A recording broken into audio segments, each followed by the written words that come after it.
कैसे जी आतिक देनी कैसे कर दे? अरे ऑफिस से सीधा घर आ तो कुछ नहीं क्या हो।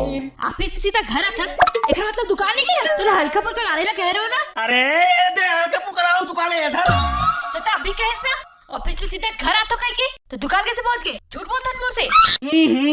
ठीक कह रहे दुकान है हल्का फुल्का लावे के हमारे दुकान के सिवा और कहीं गए रहे है नहीं? मैं दुकान के छोड़ पूछो नहीं गए हो तोड़ कसम खात हो। ये तो चाहता है मर जाओ कहीं के तभी मर कसम खाता है। ये वो भगवान की कसम खात हो। तब भगवान की कसम खाता है तो पराठा ला कौन खाई? अतिक मेहनत करके बनाया होती ना पता खा ले ये चाहता है मोर चाहे नहीं चाहे का हुई चाहना नहीं चाहना सब ऊपर वाले के हाथ में है समझ गई नहीं ऐसे पर दाई की थी तोड़ दाई के नहीं तोड़ दाई के महिमा अपरों पार है। ये कहना चाहते हो आप साइलेंस हो जाओ प्लीज।